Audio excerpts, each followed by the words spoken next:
Good morning students. पिछले video में हमने सूरदास के पद के बारे में अभ्यास किया था। सूरदास के पद तो सबसे पहले हमने कवि परिचय लिया और उसके बाद दो पद दिए गए यहाँ पर। पहले पद में कवि अपने आराध्य देव भगवान श्री कृष्ण को छोड़कर अन्य किसी देव की पूजा करना या अर्चना करना नहीं चाहते। उनका मन भगवान श्री कृष्ण को ही अपना सब कुछ मानता है। वह अन्य देव की आराधना करना नहीं चाहते। इसके बारे में इसके उदाहरण के द्वारा हमें बताया था कि उनका मन क्यों अन्य देवों की आराधना करना नहीं चाहता। दूसरे पद में हमने देखा था कि भगवान श्री कृष्ण की मनोहर मूर्ति बाल स्वरूप, उनका बाल रूप यदि सूरदास को एक बार भी देखने के या उनके दर्शन हो जाए तो वह कभी 100 कल्प तक जीने की आशा नहीं रखते। यानी कि भगवान की अनुपम रूप के दर्शन की इच्छा उन्होंने दूसरे पद में व्यक्त की। यहाँ पर हमने देखा था कि मेरा मन अनंत कहाँ सुख पावे, मेरा मन अन्यत्र कहीं सुख नहीं पाता। जैसे उड़ी जहाज को पंछी फिर जहाज पर आए, जैसे जहाज का पंछी उड़कर घूम फिर कर वापस जहाज पर आता है, उसी तरह सूरदास का मन भी अन्य देवों की आराधना करने के लिए दौड़ता है, लेकिन फिर वापस श्री कृष्ण पर आकर ही बैठता है, श्री कृष्ण की भक्ति में ही लीन होता है। कमल नयन को छाड़ी महात्म, भगवान श्री कृष्ण कमल नयन यानी कमल नयन, कमल जैसे नयन वाले भगवान श्री कृष्ण के महात्मा को यानी कि उनकी महिमा को छोड़कर वह अन्य देव की ओर क्यों जाए। परम गंगा को यदि जाता है तो वह वैसा ही होगा जैसा परम गंगा को छाड़ी पियासो दूरमती कूप खनावे।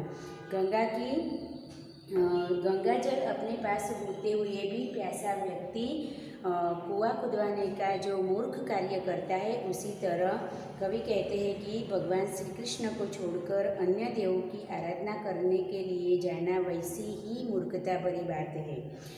जिही मधुकर अंबुज रस चाख्यो, जिस मधुकर ने मेरे मन रूपी मधुकर ने यानी कि बौरे ने अंबुज रस चख लिया है, चाख्यो क्यों करील फल भावे, तो फिर मुझे करील का कंटीला पौधा करील मतलब उसका रस मुझे क्यों अच्छा लगेगा।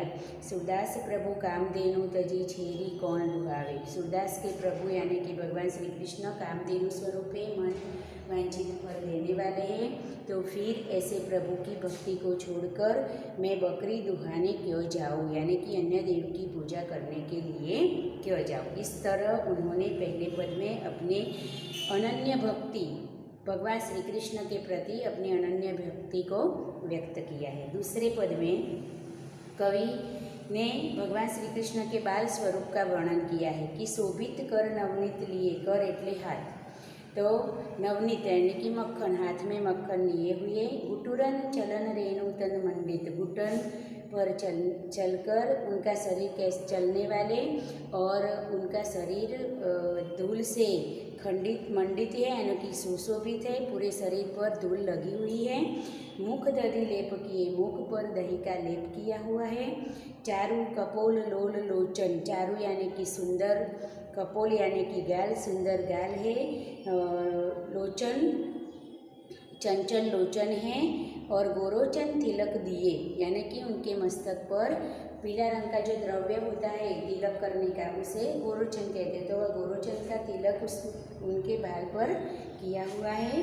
लट लटकीन मनु मत मधुपंकी, बालों की जो लट है वह मुख पर लटकती है, कैसी दिख रही है, तो जैसे मधु यानी कि भौरा मदमस्त होकर यानी कि नशे में चूर होकर मदमस्त होकर जिस तरह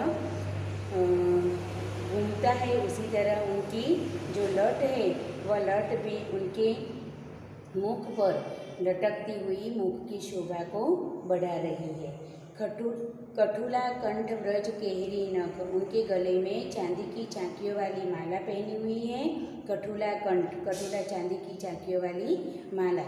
और व्रज केहरी यानी कि केहरी नख यानी कि नख के बाघ के नाखून के आकार की एक दूसरा हार है जो उनकी छाती पर सुशोभित हो रहा है। तो कठुला कंठ व्रज केहरी नख राजत रुचि रही है, यानी कि उनके छाती पर वो हार बहुत सुशोभित हो रहा है, सुंदर दिख रहा है। धन्य सूर एको पल इही, सूरदास जी कहते हैं कि ऐसे भगवान का रूप यदि एक बार भी ऐसे भगवान के रूप का यदि एक बार भी दर्शन हो जाए तो यही सुख का सतकल्प जिए, तो फिर मुझे 100 कल्प जीने की कोई आवश्यकता नहीं है। इस तरह भगवान श्री कृष्ण ने के अनन्य रूप का कवि ने यहाँ पर वर्णन किया है। और कवि कहते हैं कि यदि ऐसे रूप का मुझे दर्शन हो जाए तो फिर मुझे सतकल्प, सत एटले 100 અને कल्प एटले 4,32,00,000 की अवधि, 4,32,00,000 समय की अवधि। तो कवि कहते हैं कि यदि भगवान के ऐसे मनोहर रूप का दर्शन हो जाए तो फिर मुझे 100 कल्प जीने की कोई आवश्यकता नहीं है, यानी कि भगवान के दर्शन हो जाने पर मैं अपने आप को धन्य मानता हूँ। तो इस तरह कवि ने यहाँ पर दोनों पद में, पहले पद में अनन्य भक्ति और दूसरे पद में भगवान के अनुपम रूप के दर्शन की अभिलाषा की है। अब हम उसके स्वाध्याय के बारे में देखते हैं।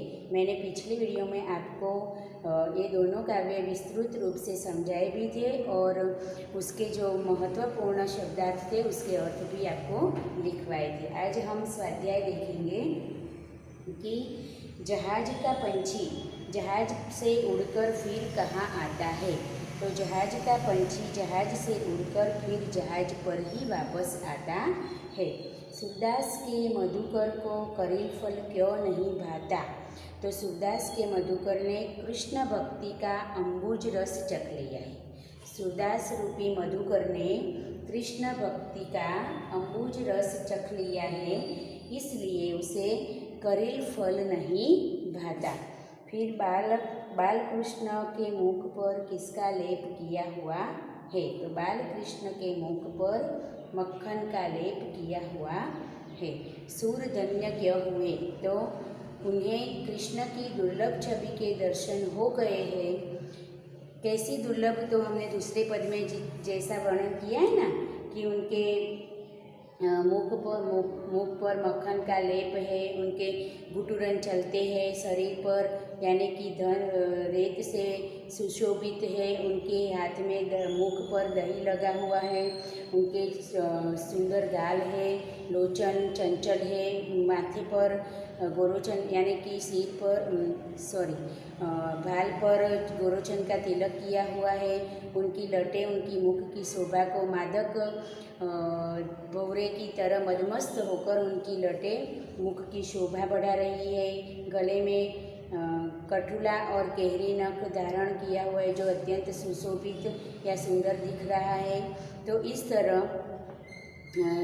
ऐसे अनुपम रूप के दर्शन, यानी कि उन्हें कृष्ण की ऐसे दुर्लभ रूप के दर्शन हो गए हैं, इसलिए धन्य अपने आप को सूरदास धन्य मानते हैं। फिर तत्सम रूप यानी कि जो शब्द दूसरी भाषा में से हमारे हिंदी में उतर आए हैं।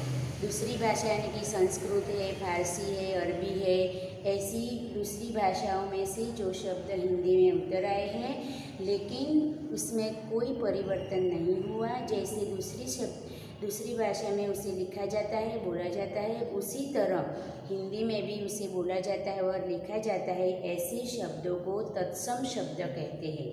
तो ऐसे तत्सम शब्द के यहाँ पर अर्थ देने हैं, यानी कि शिष्ट रूप देने। तो हिंदी में इसे तो अनत तो अन्यत्र, अनत तो अन्यत्र, पंछी तो पंखी, महात्म तो महिमा, पियासो यानी कि प्यासा, दूरमति यानी कि दुष्ट बुद्धि, दूरमति खराब बुद्धि वाला, और लट तो केश गुच्छ केशगुच्छ, पछी मधुही तो मध्य और केहरी तो सी या केसरी। इस तरह तत्सम रूप आपको लिखने हैं।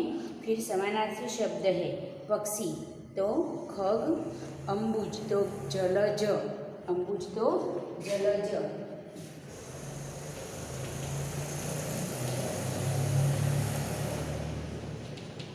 जलज। फिर कूप तो कुआ, मधुकर तो भौरा या भ्रमर, धेनु तो गाय, छेरी तो बकरी, नवनीत तो मक्खन, लोचन तो नयन, कंठ तो गला और नख तो नाखून। इस तरह आपको स्वाध्याय में तत्सम रूप लिखने हैं, समानार्थी शब्द लिखने हैं और जो 4 प्रश्न एक एक वाक्य में उत्तर देने हैं वही लिखने हैं और काव्य का अच्छी तरह से पठन करना है, तैयार करना है। अब हम हिंदी में जो आप हिंदी में अब आपकी पेपर स्टाइल कैसी होगी उसके बारे में मैं आपको बताती हूँ।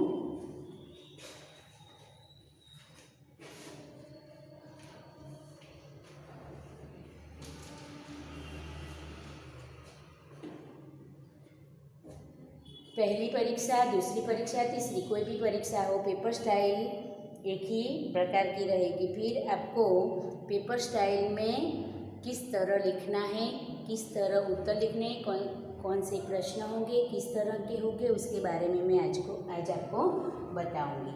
तो सबसे पहले विभाग ई। तो विभाग ई में गद्य विभाग यानी कि पाठ के प्रश्न, गद्य विभाग यानी कि पाठ के प्रश्न, पाठ आधारित प्रश्न। तो सबसे पहले उसमें रिक्त स्थान की पूर्ति कीजिए, 2 मार्क्स। रिक्त स्थान यानी कि खाली जगह, तो रिक्त स्थान की पूर्ति कीजिए। दूसरा प्रश्न आपका होगा सही विकल्प चुनकर निम्नलिखित विधान पूर्ण कीजिए। इस तरह मैं इसलिए आपको पेपर स्टाइल बता रही हूँ कि आपको किस तरह तैयारी करनी है। वैसे तो आप क्या करेंगे, सिर्फ प्रश्नों के उत्तर ही तैयार करते रहेंगे, तो इसमें विधान सही विकल्प चुनकर विधान पूर्ण कीजिए, रिक्त स्थान की पूर्ति कीजिए, ग्रामर में कौन से टॉपिक आएंगे ये सब आपको पता नहीं होगा तो आपको तैयारी करने में परेशानी या दिक्कत होगी। इसलिए आप यदि जान लेते हैं कि किस तरह हमें पेपर में किस तरह हमारे पेपर में प्रश्न पूछे जाएंगे तो आपको तैयारी करने में आसान हो जाएगा। इसलिए आपको ये पेपर स्टाइल किस तरह की है तो वह आपको लिखना है। यदि आपकी नोटबुक में तो लिख भी सकते हो कि पहला प्रश्न है विभाग ए में गद्य विभाग पर आधारित, तो सही विकल्प चुनकर रिक्त स्थान की पूर्ति कीजिए, 2 मार्क्स। दूसरा प्रश्न सही विकल्प चुनकर निम्नलिखित विधान पूर्ण कीजिए, तो इसमें भी 2 मार्क्स। आपको विकल्प दिए होंगे, उसमें से आपको सही विकल्प चुनकर उत्तर लिखना है।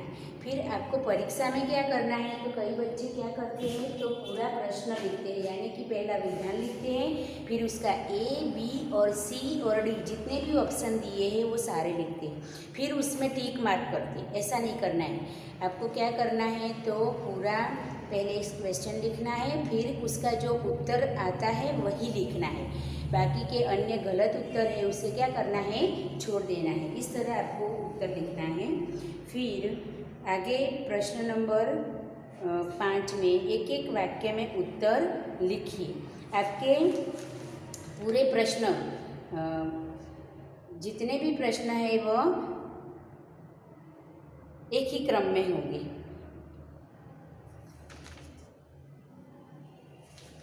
वह प्रश्न 1, प्रश्न 2, प्रश्न 3 क्रम में ही होंगे। जब आगे विभाग सी, डी होगा तब भी ये प्रश्न क्रमिक ही रहेंगे। उसमें आपका पहला विभाग खाली जगह, दूसरा विभाग भी रिक्त स्थान, तीसरा प्रश्न है विधान पूर्ण, चौथा भी विधान पूर्ण, 5वां प्रश्न एक एक वाक्य में उत्तर लिखिए। तो आपके 4 प्रश्न लिखने हैं, एक एक वाक्य में उत्तर लिखिए। तो 4 प्रश्न लिखने हैं, उसके मार्क्स भी आपको 4 ही मिलेंगे। उसके बाद आगे निम्नलिखित प्रश्नों के 2-3 वाक्य में उत्तर लिखिए। तो 2-3 वाक्य में जब उत्तर लिखना है तो वह 2 प्रश्न हैं और उसके मार्क्स 4 है, यानी कि एक प्रश्न के 2 मार्क है। फिर निम्नलिखित प्रश्नों के 5-6 वाक्य में उत्तर लिखिए, यानी कि सविस्तार उत्तर। अब आपको इसमें क्या करना है, आपकी हिंदी की जो संदर्भ पुस्तक है उसमें आपको 2-3 वाक्य वाले जो प्रश्न है वो 1 और 2 लिटी में ही दिए हैं, वाक्यों में ही दिए हैं। तो आपको क्या करना है, पाठ के आधार पर उसे अपना विचार भी उसमें व्यक्त करना है, जिससे आपका प्रश्न 3-4 वाक्यों का हो जाएगा। आपको सिर्फ 1 वाक्य में या 2 वाक्य में 2 मार्क्स के जो प्रश्न है वह लिखने नहीं है, बल्कि अपने विचारों के आधार पर उसे थोड़ा बढ़ा कर, यानी कि बड़ा करके लिखना है। तो पूरा मार्क्स यदि आपको तब मिलता है जब आप अपने विचारों के साथ वह प्रश्न जिस तरह का पूछा गया उस तरह आप उसमें उत्तर दे दें। सिर्फ संदर्भ पुस्तक में 1 या 2 वाक्य में दिए हैं इतना आंसर लिखने पर आपको 2 मार्क्स पूरे मिलेंगे नहीं। इसलिए पाठ के आधार पर आपको समझना है कि इसमें 1-2 वाक्य और हम किस तरह बना सकते हैं, और फिर आपको उसका उत्तर 3-4 वाक्य में लिखना है। फिर 5-6 वाक्य में उत्तर लिखिए तो 8 मार्क्स है उसके, तो उसमें आपको 2 प्रश्न लिखने हैं और 1 प्रश्न आपको अथवा में दिया होगा, लेकिन जो 11वां नंबर का प्रश्न है वह तो लिखना ही कंपलसरी। फिर 12वें नंबर का जो प्रश्न है उसमें 2 प्रश्न दिए हैं, उसमें से आपको जो भी आता है वह दोनों में से 1 लिख सकते हैं। ऐसा नहीं करना कि दोनों 12 नंबर के दोनों प्रश्न लिखकर 11वें नंबर का प्रश्न हमें छोड़ देना है। यदि आपने ऐसा किया तो आपको एक ही प्रश्न के मार्क्स मिलेंगे, दूसरे प्रश्न का मार्क्स मिलेगा नहीं। इसलिए ये खास याद रखना, जब भी एक ही क्रमांक पर 2 प्रश्न दिए गए हैं तो उसके ऑप्शन में ही वह दूसरा प्रश्न है, इसलिए आपको सोच समझ कर ये लिखना है। फिर आपको एक दूसरी बात याद रखनी है कि जब भी आप प्रश्न पत्र के उत्तर लिखना शुरू करते हैं तब विभाग ए की शुरुआत करते हैं यदि आप, तो विभाग ए के सारे प्रश्न आपको क्रमिक या क्रमबद्ध लिखने हैं, उसमें उलट फुलट करना नहीं है। कई बच्चे क्या करते हैं, तो पहले विभाग ए के प्रश्न नंबर 1 और 2 लिखते हैं, फिर बी में जाते हैं, बी में से 2 प्रश्न उठाकर आते हैं और वो लिखते हैं, फिर सी में जाते हैं, सी में से 1 प्रश्न उठाकर लेकर आते हैं और लिखते हैं, फिर वापस विभाग बी में जाते हैं तो 1 के प्रश्न बी में ले जाते हैं। ऐसा नहीं करना है। यदि आपने ऐसा किया तो मार्क्स आपको मिल भी सकते और नहीं भी मिलते। इसलिए आपको अपना जो प्रश्न पत्र है वह प्रश्न पत्र के आंसर बहुत ही अच्छी तरह से लिखने हैं, क्रमबद्ध लिखने हैं, विभागवार लिखने हैं। यदि आपको ऐसा लगे कि मुझे विभाग ए के प्रश्न अच्छी तरह से नहीं आते तो आप उसे छोड़ सकते हैं, पहले आप विभाग बी की शुरुआत कर सकते हैं। यदि आपको बी भी नहीं लिखना तो और कोई विभाग लिखना है, सी या डी, तो लिख सकते हैं। लेकिन जो भी विभाग की शुरुआत करते हैं उसके सारे प्रश्न क्रम में आपको लिखकर ख़त्म करने हैं, उसके बाद ही नया विभाग शुरू करना है। पता चला कि आपको प्रश्न पत्र के आंसर किस तरह लिखने हैं, तो पूरा एक विभाग पूरा करके ही दूसरे विभाग में जाना है। यदि कोई प्रश्न आपको नहीं आता तो आप उसकी जगह छोड़ सकते हैं, जब भी आपको याद आए बाद में, या फिर बाद में आपको जब टाइम मिलता है, आपको बचता है पूरा प्रश्न पत्र ख़त्म करने के बाद, तब भी आप उसे याद करके वहाँ पर लिख सकते हैं। लेकिन जो छोड़ा हुआ प्रश्न जो आपको नहीं आता वह प्रश्न की आप उसका जहाँ भी क्रम आता है वही उसकी थोड़ी सी जगह छोड़ दो और फिर आगे के प्रश्न लिखकर बाद में उसे याद आए तो लिखो। तो इस तरह आपको क्रमबद्ध प्रश्नों के उत्तर लिखने हैं। यदि एक विभाग खत्म होने के बाद ही दूसरा विभाग शुरू करना है, और जब भी दूसरा विभाग शुरू करते हैं तो दूसरे विभाग में भी आप पूरा विभाग बी, विभाग सी ऐसा लिखो, उसकी सूचना लिखो। फिर अपने टूक में, आप मैं नहीं कहती कि पूरी सूचना लिखो, लेकिन उसकी सूचना लिखने के बाद उसके प्रश्नों के आंसर यदि आप लिखेंगे तो परीक्षक को पता चलेगा कि आपके कौन से प्रश्न का उत्तर लिखा है। क्योंकि कई बार बच्चों को आता नहीं है आंसर, तो वह क्या करते हैं, ऐसे वैसे जैसे तैसे लिख देते हैं, तो फिर पता ही नहीं चलता कि वह कौन से प्रश्न का उत्तर है। इसलिए यदि आपने जिस प्रश्न का उत्तर लिखने का प्रयास किया है उसका क्रम भी लिखना है और सूचना भी लिखनी है, जिससे परीक्षक को पता चले। यदि उसे लगे कि वह प्रश्न के यह आंसर प्रश्न के रूप में यह आंसर इस प्रश्न का थोड़ा बहुत ठीक है तो वह आपको मार्क्स दे सकता है। इसलिए आप अच्छी तरह से अपना प्रश्न पत्र के उत्तर लिखने के लिए अब पूरी तरह विभागवार लिखने का प्रयास करें। विभाग बी में पद्य विभाग यानी कि काव्य आधारित प्रश्न।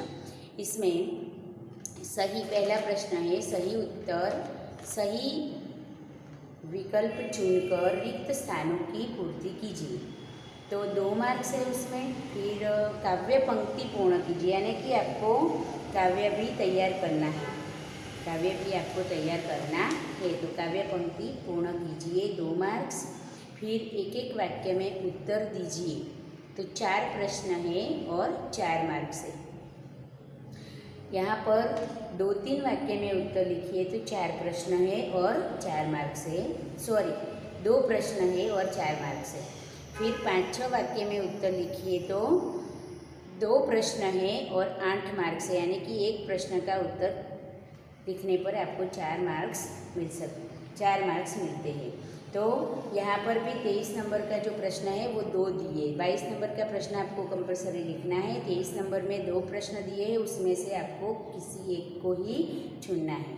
इस तरह आपका विभाग ए और विभाग बी दोनों एक ही तरह के प्रश्न उसमें आते हैं। अब होगा विभाग सी, व्याकरण आधारित प्रश्न। व्याकरण आधारित प्रश्नों में आपको मुहावरों के अर्थ लिखने हैं।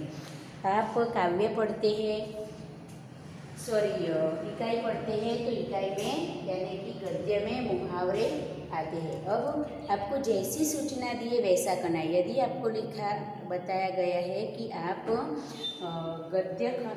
मुहावरों के अर्थ देकर वाक्य प्रयोग कीजिए, तो वाक्य का अर्थ भी मुहावरों का अर्थ भी लिखना है और उसका वाक्य में प्रयोग करना है।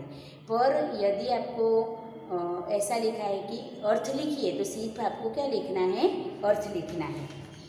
तो यहाँ पर पहला प्रश्न ग्रामर में होगा, निम्नलिखित मुहावरों का अर्थ देकर वाक्य में प्रयोग कीजिए, 2 मार्क्स। फिर 2 मुहावरे आपको लिखने हैं और वाक्य में भी प्रयोग करना है। सिर्फ प्रयोग होगा तो मार्क्स मिलेंगे नहीं, बल्कि आपने अर्थ लिखा होगा तो और वाक्य नहीं लिखा तो आधा मार्क्स मिल सकता है, लेकिन अकेले वाक्य का प्रयोग किया है और अर्थ नहीं दिया तो मार्क्स मिलते नहीं है। फिर कहावत का अर्थ स्पष्ट कीजिए। यहाँ पर आपको एक बात हमेशा याद रखनी है कि जो भी कहावतें हैं वह पाठ्य पुस्तक में पूछी गई आती है वही होगी, ऐसा कभी नहीं मानना। पाठ्य पुस्तक में हम जब कोई भी इकाई पढ़ते हैं उसमें कहावत आती है तो वही कहावत परीक्षा में भी होगी, ऐसा कभी मानना नहीं, क्योंकि यह प्रश्न कहावतों का है। कहीं से भी उठाकर यहाँ पर कहावत पूछ सकता है। और फिर वाक्य को शुद्ध कीजिए। तो वाक्य को शुद्ध करने के लिए हमें लिंग वचन के आधार पर क्रियापद है या नहीं, उसमें वर्तनी की गलतियाँ है कि नहीं, ये सारी बातें इसमें ध्यान रखकर आपको वाक्य को फिर से शुद्ध करके लिखना है। यहाँ पर दिया हुआ वाक्य शुद्ध होगा तो आपको उसे क्या करना है, भाषा की दृष्टि से शुद्ध करके लिखना है। जैसे कि यहाँ पर दिया है, रघुवीर को एक लड़की हुई है, तो रघुवीर को के यहाँ एक लड़की हुई है, उसका उत्तर क्या होगा, रघुवीर के यहाँ एक लड़की हुई है। फिर उसे कितना आम चाहिए, तो कितना आम ना आवे, कितने आम चाहिए। इस तरह आपको वाक्य को क्या करना है, शुद्ध करना है। फिर विरोधी शब्द लिखने हैं। 2 मार्क्स के। वाक्य सिद्ध कीजिए 2 मार्क्स, कहावतें 2 मार्क्स, मुहावरों के अर्थ 2 मार्क्स, फिर विरोधी शब्द भी 2 मार्क्स, और निम्नलिखित शब्दों के पर्यायवाची शब्द लिखिए तो वो भी 2 मार्क्स है।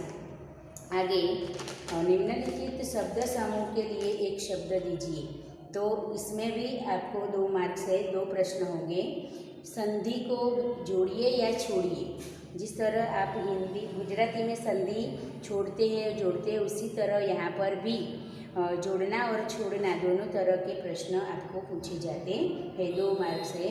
भावाचक संज्ञा बताइए। मैंने आपको बताया था कि भावाचक संज्ञा किस तरह आपको परीक्षा में अलग करना है। तो यहाँ पर एक उदाहरण देखिए, तो सारी दुनिया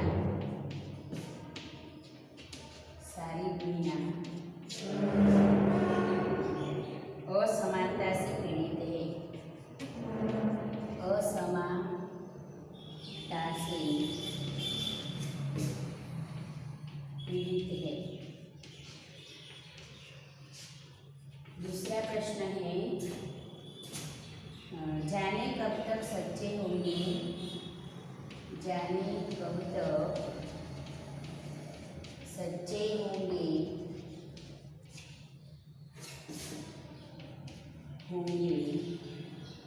सपने सबकी क्षमता के, सपने सबकी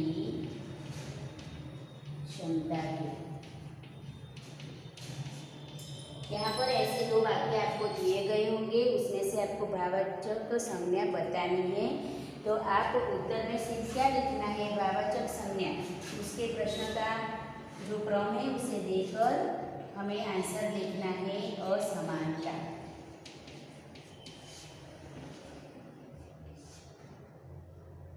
दूसरे में समता।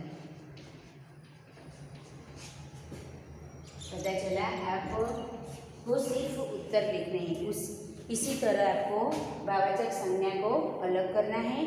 फिर कर्तृवाचक संज्ञा बताइए, तो उसमें भी आपको वाक्य दिया होगा, उसमें से आपको कर्तृवाचक संज्ञा अलग करके आपको बतानी है, वो भी 2 मार्क्स। फिर विशेषण बताइए, तो उसमें भी आपको वाक्य पूरा दिया होगा, उसमें से आपको विशेषण खोजना है, फिर इस तरह यहाँ पर आंसर के रूप में लिखना है, तो उसके भी 2 मार्क्स है। फिर समास का प्रकार बताइए, समास दिए हुए हैं उसके प्रकार। अभी हमने समास आपको कौन से है किस तरह, लेकिन गुजराती में जो समास आते हैं वही हिंदी में है। इस चैप्टर के बारे में हम देखेंगे बाद में।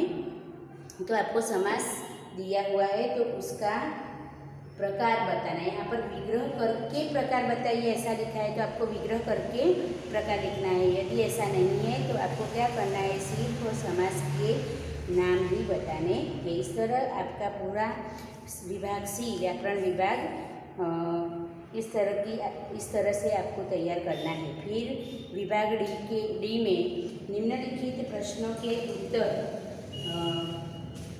पैराग्राफ पढ़ के लिखना है, यानी कि गद्यार्थ ग्रहण। आपको गद्यार्थ ग्रहण जो भी पैराग्राफ दिया है उसमें से आपको प्रश्न के उत्तर खोज कर लिखना है, जो प्रश्न दिए गए हैं उसके फिर विचार विस्तार है कि जो भी यहाँ पर पंक्ति दी है उसे अपने विचारों से उसे विस्तृत करके आपको लिखनी है।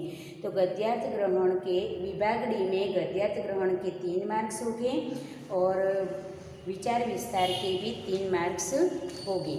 उसके बाद होगा कहानी लेखन। तो कहानी लेखन जो है वह कहानी लेखन आपको मुद्दा उसमें जो दिया है उसके आधार पर सबसे पहले उसका शीर्षक, फिर उसमें विस्तृत रूप से कहानी, फिर बाद में सीख, इस तरह उस पूरी अच्छी तरह से और क्रमबद्ध रूप से लिखी हुई कहानी आपको लिखनी है। मुद्दा फिर से दोहराना नहीं या लिखना नहीं। उसके मार्क्स होंगे 3, कहानी लेखन के मार्क होंगे 3। फिर किसी विषय पर अहवाल, जो विषय दिया हुआ है उस विषय पर आपको अहवाल लिखना है, उसके भी 3 मार्क्स है। और अहवाल के अथवा में आपको पत्र लिखना है। पत्र में जो भी प्रश्न पत्र में एड्रेस दिया है वही एड्रेस लिखना है, आपका एड्रेस या आपका नाम लिखना नहीं है। तो अहवाल और पत्र लेखन दोनों और में होंगे, आपको दोनों में से कोई एक लिखना है। फिर बाद में होगा निबंध लेखन 6 मार्क्स।